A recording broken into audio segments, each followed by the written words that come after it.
morning, students. Today we'll discuss about the energy loss, theory of energy loss, and which will be how useful in the size reduction of an particle. In the previous class, we have discussed what exactly the size reduction is and what are their advantages, disadvantages, and objectives. Today we'll see some of the theories associated with size reductions and laws governing for the energy required for the size reduction process. Basically, we are dealing with Rittinger's law, Kick's law, and Bond's law. Before that, we'll see some of the theory of comminution. What is exactly size reduction process will follows. As you see the graph over here, stress and strain are the parameters with respect of that how the size of the size will be reducted and what kind of size we will be got with an particular kind of an particle. So when we apply an stress, so higher the stress we are as and how going to apply, that much of the strain it will get, and after that the breakdown will be takes place.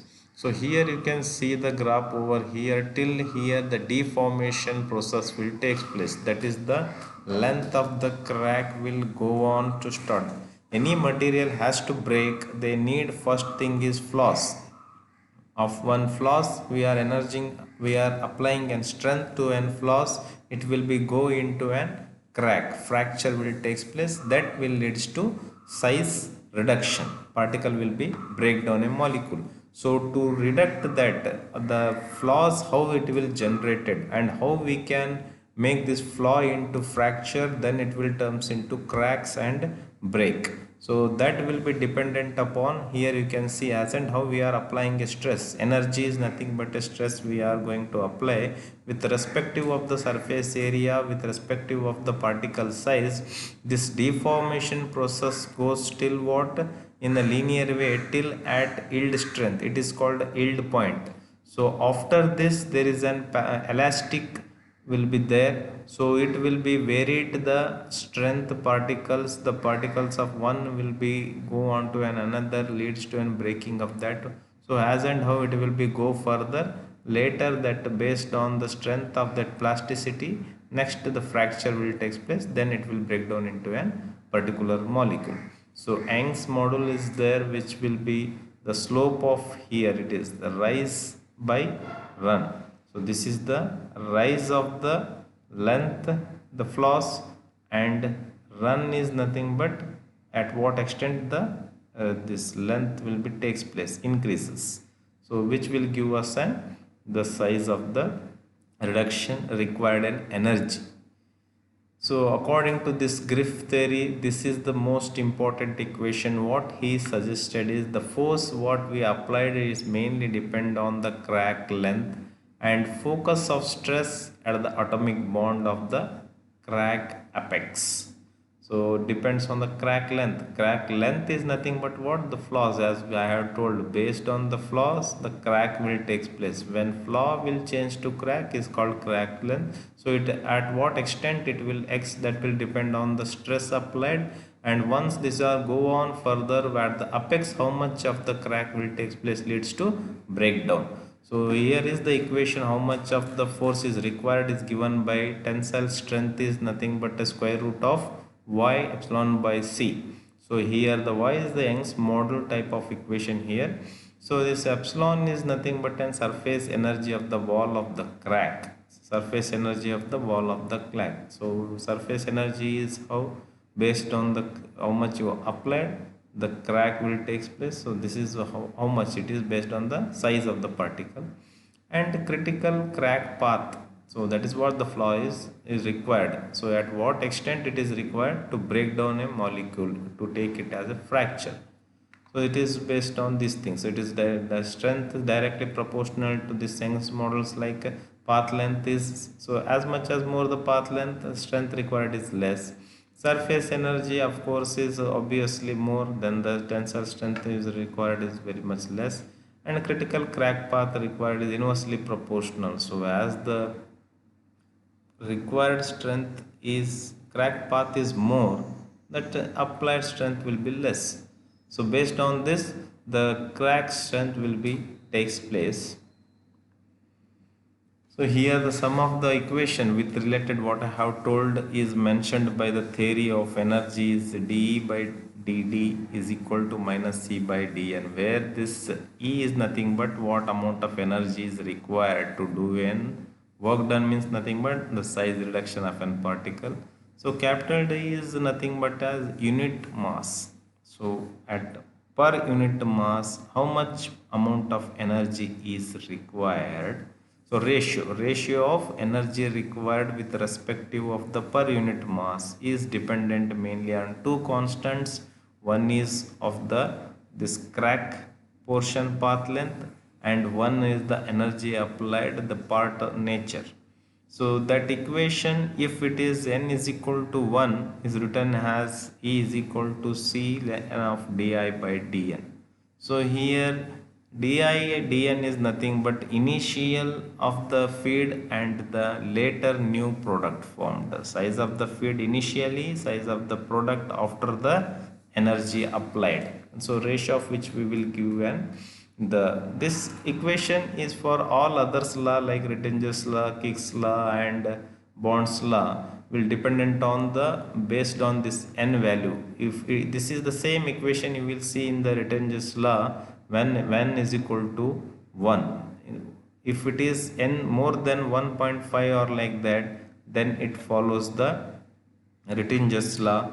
There it is nothing but an differences between the initial size and the surface area then the final surface area like that. And the bond theory, when it is exceeds the 1.5 to 2 n is equal to, then this equation is changed to 1 by square root of the di minus 1 by square root of the dn. That will see, I will explain you later. So you can see here this is what the Rittinger's law. R is nothing but an Rittinger's constant here, as we have told here almost when it is exceeds n is equal to 1 you will get the Sn minus Si here. So Kr is Rittinger's energy required, E is Sn is the new surface area formed, new specific surface area, and Si is the initial specific surface area without applying an energy. So difference of this with respective of the constant of Rittinger's law, this is related to a particular size of the sample whose size we are reducing. So energy is required. So according to this, what it is the equation will says is a proportional to the phase surface produced. Energy required is directly proportional to the new surface area produced, shared. This is the new surface produced. So as and how energy go on increases, surface area is go on increases, the energy required, the area as increases more, the size of reduction will require more energy. And next it is an Kick's law. What it will says, all will say the almost same. One, this Rittinger says in terms of surface area, whereas this Kick's law will says it is proportional to the ratio between the initial and final diameter. So it is the ratio or the necessary energy required is dependent on, of course here it is Kk is nothing but the Kick's constant here, and this is the diameter of the particle in the initial stage, and this is the diameter of the particle after the energy, new diameter of the particle produced when energy is applied. So ratio of that will give us the energy required for that. So material is proportional to the logarithm of the ratio between initial and final diameter. Next one is the Bond's theory. This theory is very quite simple, will explains about the length. Path length is matters here, the crack length or the path length. As I told initially, the flaws are required to take a crack first, and once the energy is applying further, then crack is changes to fracture.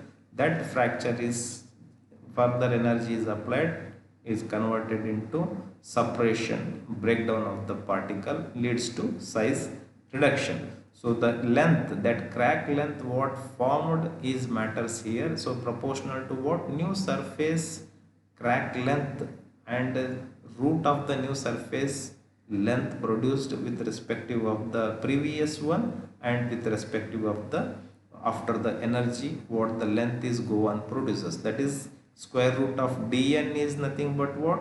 New path length produced, and the di is initial dimensions path length produced. So these all theory what it will explains is simple way we can say that energy required for to break down of an particular particle is mainly dependent on based on the particle size first. So as and how more the particle size is, so surface area increases, with respective of that higher energy is required to break down that particle into a smaller particle. Whereas a small particle size is there, then energy required is less. So how they are be predicted based on the main theory is one thing, all the particles will have a flaws, a small flaws that is generated with respective of the arrangement of particle. When we are going to apply a stress in terms of energy, that flaws will be gradually get increases to fracture. So or another different types of flaws will forms, so that flaws will be fractured into a particle separate size reduction will takes place. So dimension of that flaws is nothing but the crack length produced is matters. Ratio of that crack length is matters with respective of the Kick's law. According to the Rittinger's law, the new surface area formed with respective of the old surface area previous without energy applied. So the ratio, the difference between that with the respect of the Rittinger's constant will give us an idea of energy required for to separate the particular particle. And Bond's law is says what? It is the difference between the reciprocal of and the crack length. As more the crack length, as we have said, the surface area is more energy is required. So it is almost inversely proportional. So breakdown has that will take place with respect of energy. So this is what all about the theories associated with comminution or energies. Next we'll see what are the different factors influence size reduction and what are the different equipments are used for the size reduction process. Thank you.